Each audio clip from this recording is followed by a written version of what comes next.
Pues la mirada del país han estado centradas fundamentalmente en las elecciones que se realizaron el pasado día domingo, pero hay temas muy importantes que continúan desarrollándose, como es el manejo, el control que se intenta dar a la economía ecuatoriana tan descalabrada en los últimos años. Estamos en contacto con el economista Pablo Dávalos, también usted, economista, al tiempo de darle la bienvenida, estuvo con la cabeza en las elecciones, pues fue candidato a la alcaldía de la capital de la República.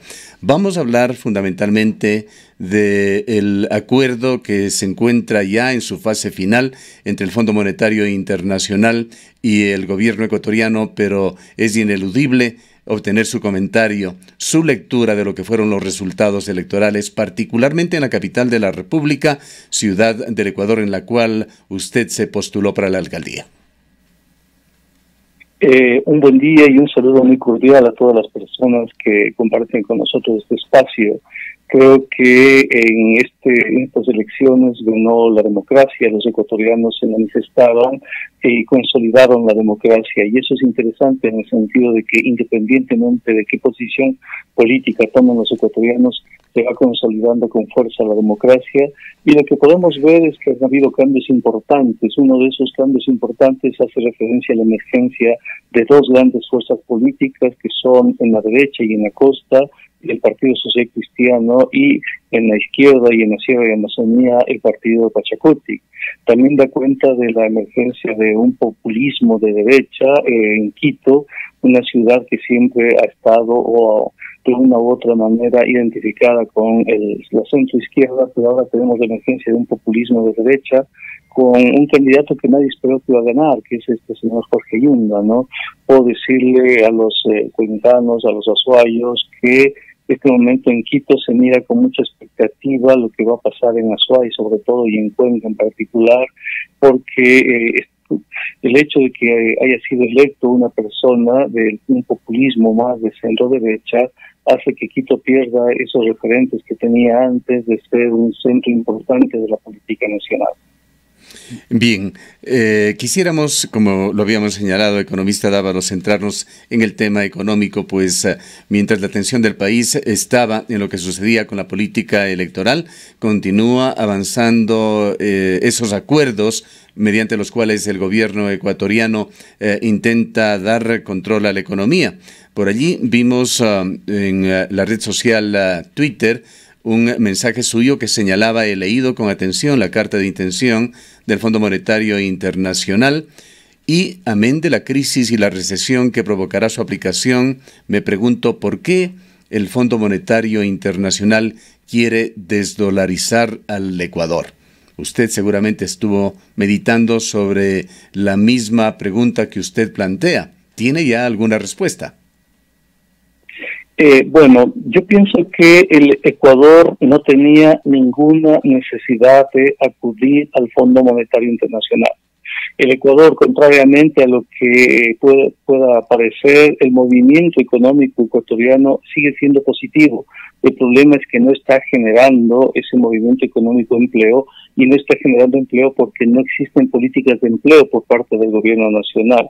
Entonces, el Ecuador además el año pasado aprobó una ley en la cual el Ecuador tenía que haber recuperado más de 4.000 millones en impuestos y decidió no recuperarlos. Y ahora, cuando el Ecuador dice, está bien, dejo de lado 4.000 millones, ahora el Ecuador se acerca al Fondo Monetario para que le entreguen 4.200 millones en 3 años. Y todo país que suscribe una carta de intención con el Fondo Monetario Internacional resigna su soberanía. ¿Qué significa eso? Significa que le cede el tablero de mando de la economía al Fondo Monetario para que sea el Fondo Monetario el que dirige el tablero de mando de la economía. Este proceso se llama condicionalidad, es decir, el Fondo Monetario le condiciona al país a que realice determinadas tareas. ¿Cuáles son esas tareas que le condiciona el Fondo Monetario Internacional al país?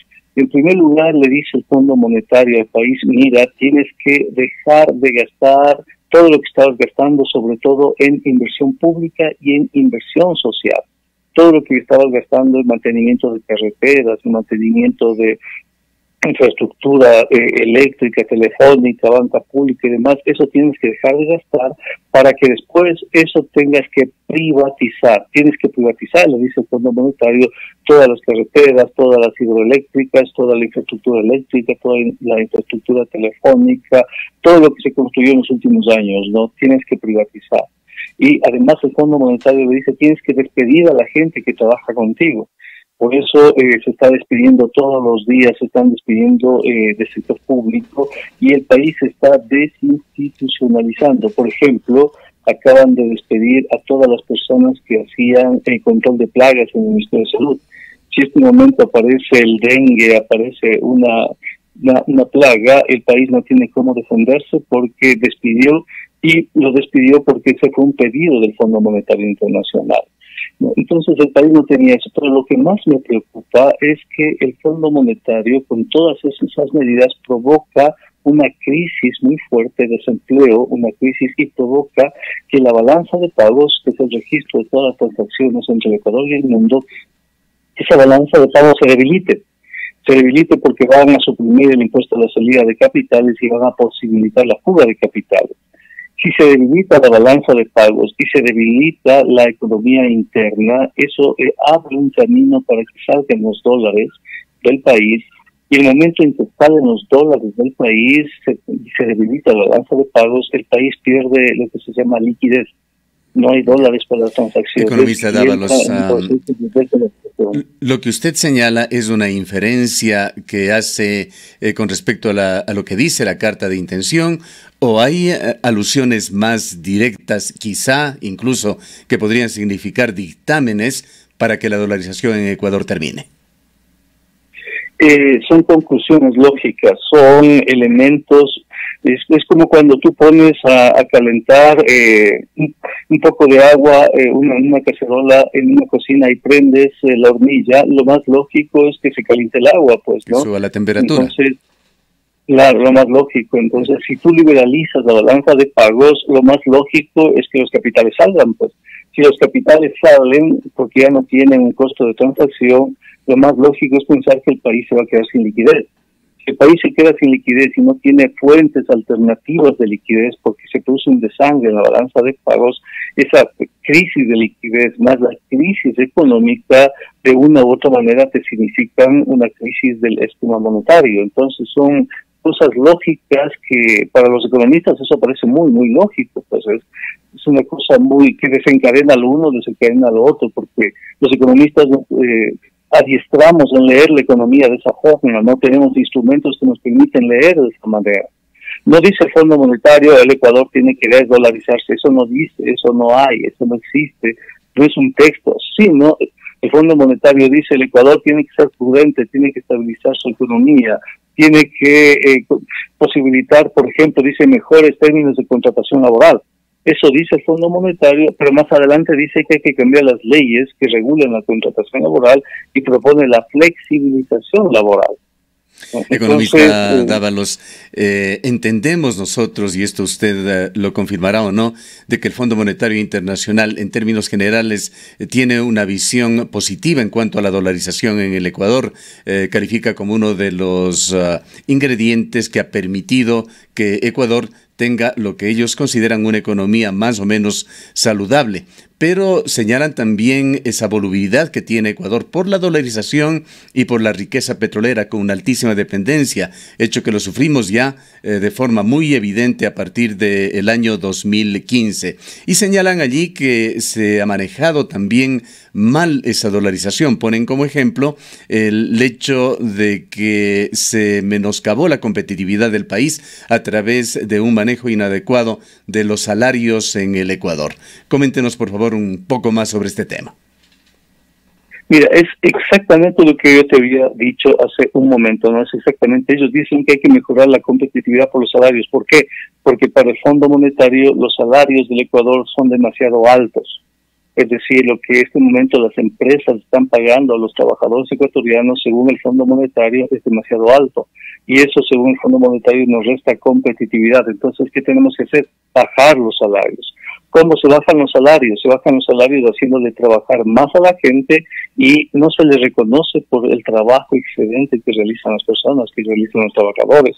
¿Cómo se reducen los salarios? Dejando de pagar la seguridad social, haciéndole trabajar a la gente horas adicionales y decirle, mira, no te vamos a pagar, o los pasantes, etcétera, ¿no? Es decir, se altera la relación capital-trabajo. ¿Y qué significa esa relación capital-trabajo? Que cada vez el capital gana más, porque un trabajo significa más producción, significa más valor para la empresa, y los trabajadores ganan menos. Todo eso enmascarado, todo eso escondido en el nombre de la competitividad. Entonces, cuando alguien habla de competitividad, inmediatamente lo que resalta ahí es los salarios. Es decir, cuando alguien menciona que hay que mejorar la competitividad, inmediatamente la respuesta es bajar los salarios. Pero si tú bajas los salarios, la gente vive mal, pues porque en este momento con $400, con una canasta que cuesta casi el doble, la gente no le alcanza a la gente con $400. Tiene que ver incluso otros salarios y demás. Si de esos 400 le baja, ¿no? Entonces la gente vive mal, vive peor todavía. Eso es lo que el Fondo Monetario está proponiendo, pues, que la gente viva peor. El Fondo Monetario siempre ha provocado crisis, siempre ha destruido países. No hay, de todas las cartas de intención que se han firmado en el mundo, no hay un solo caso exitoso de cartas de intención, un solo caso. Ahora, entenderíamos, economista Dávalos, si no es así, también por favor corríjanos, que una carta de intención no deja de ser un documento negociado entre el Fondo Monetario Internacional y el gobierno al que corresponde, en este caso el gobierno de Ecuador. ¿Cómo se compatibiliza este texto de la carta de intención en lo que se refiere sobre todo a temas de dolarización con aquella intención pregonada tantas veces por el gobierno ecuatoriano y por el presidente Moreno, en el sentido de que su gobierno hará todo lo necesario para apuntalar los cimientos institucionales de la dolarización en el país? Mira, cuando una persona hace un crédito en un banco, el banco te da varios documentos a que firmes. No sé si te haya pasado a ti, pero sí, cuando tú vas a un banco... No se los puede discutir, o se lo toma o se lo deja. Entonces, exactamente. Entonces te dan para que firmes los documentos. Dime tú, ¿en qué parte de ese proceso tú negociaste esos documentos con el banco? No sé en qué parte. ¿No? Entonces, y firmas un documento, una letra, un contrato, ves los seguros. Por ejemplo, un seguro los vas firmando y después de que has firmado, entonces te dicen vaya y pase por su crédito, ¿no? No en ninguna parte de ese proceso tú negociaste con el banco, fue el banco el que te puso las reglas de juego. Exactamente lo mismo pasa con el Fondo Monetario. El Ecuador se acerca, el Fondo Monetario le da un poco de recursos, pero antes le dice, firma esto. Entonces va el Ecuador y firma eso. No significa en absoluto que el ministro de Economía haya redactado un párrafo de esa carta de intención. Todos los párrafos, todo, absolutamente todo, fue redactado en Washington, en la sede del Fondo Monetario, por técnicos del Fondo Monetario. Lo paradójico es que esa carta, te entregan la carta, o sea, te entregan ya la carta redactada al país, y tú con esa carta redactada le entregas otra vez al Fondo Monetario como si tú fueses la persona que redactó esa carta. Entonces es solamente cuestión de tiempo para que se lo apruebe, se lo acoja. Exactamente, pero previamente tú conversas con ellos mandan un equipo que investiga las cuestiones del Ecuador, ese equipo recoge los datos del Ecuador, ese equipo redacta la carta de intención, te dice cuánto dinero te van a dar, en qué tiempo, cada vez que te dan el dinero te dan en un tiempo determinado y analizan si has cumplido lo que está en esa carta de intención, si no, no te dan los recursos. Es decir, si tú te comprometes en esa carta que se iba a despedir 100,000 personas en 2 años, por ejemplo, ellos a los 6 meses dicen, a ver, dame la lista de todas las personas que has despedido, comprueban que has despedido, etcétera, y se va. Si tú dices que vas a mejorar la competitividad y vas a flexibilizar los salarios, entonces ellos dicen, dame la lista, etcétera, etcétera, ¿no? El Fondo Monetario nunca ha sacado de la crisis de ningún país, todo lo contrario, ¿no? Y acaban de publicar un informe confidencial reconociendo que en el caso de Grecia se equivocaron.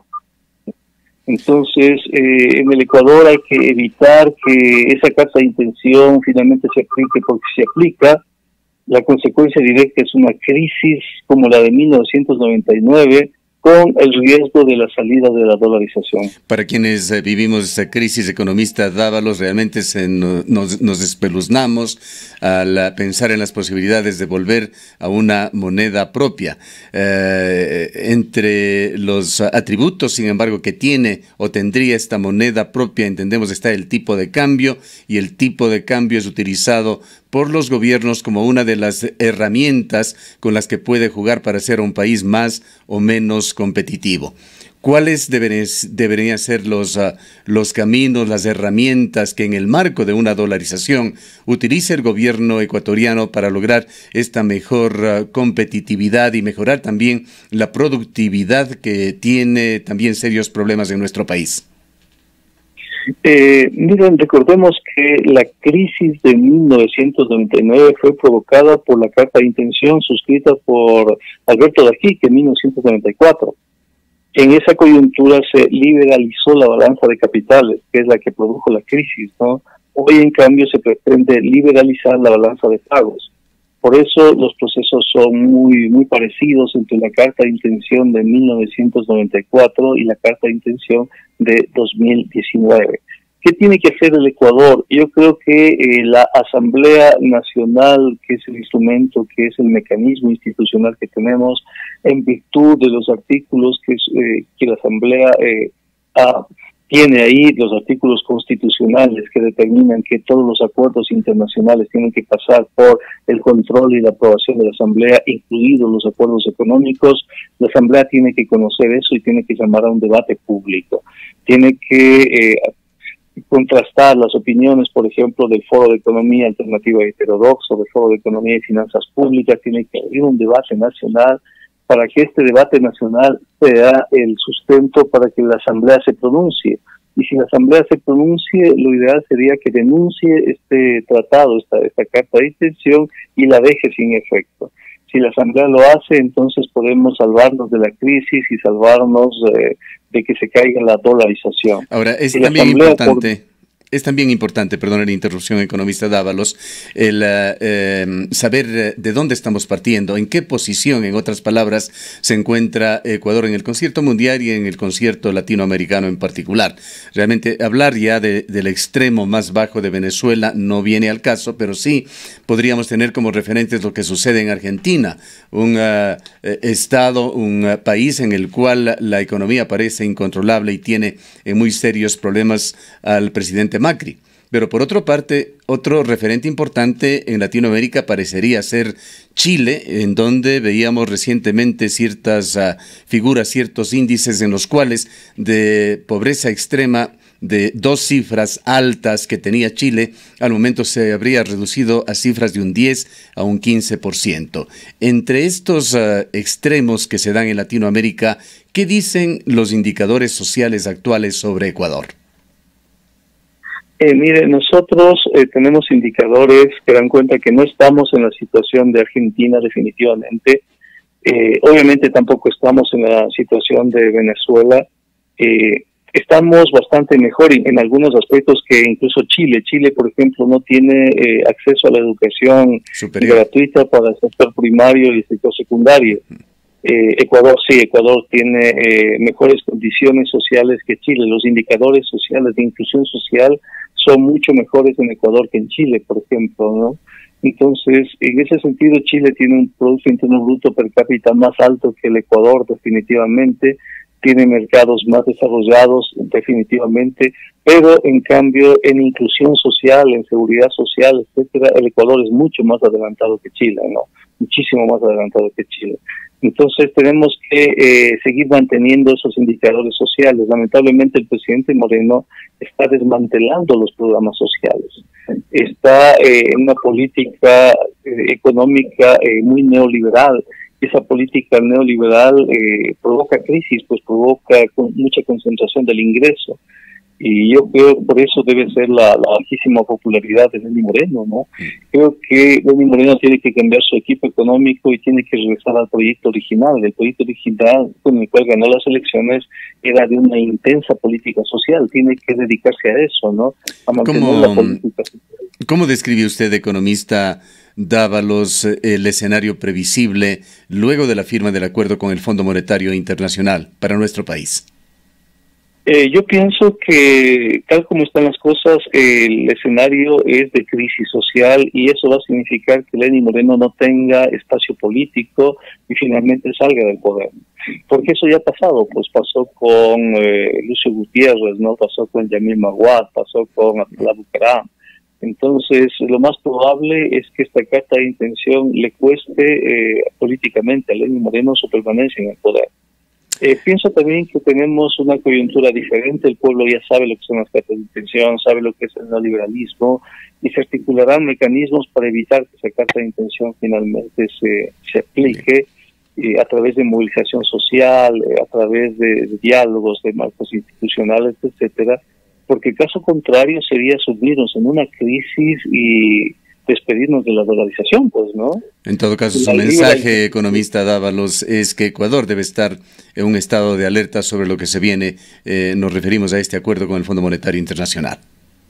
Efectivamente, tenemos que estar alertas, no tenemos que dejar pasar porque ya la última carta de intención que firmamos nos llevó directamente a la pérdida de la moneda nacional y la crisis más importante que es la del 99, ¿no?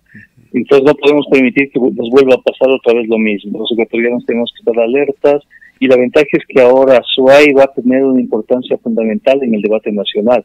O sea, lo que perdió Quito lo va a ganar Azuay, ¿no? Esa importancia estratégica de definir la agenda nacional. Coincidimos totalmente. Azuay se ha convertido en un referente nacional desde muchos puntos de vista. Y esto nos lleva de retorno al comienzo de esta entrevista. Economista Dávalos, cuéntenos ya coloquialmente cómo le fue en este baño directo que usted ha tenido en la política ecuatoriana.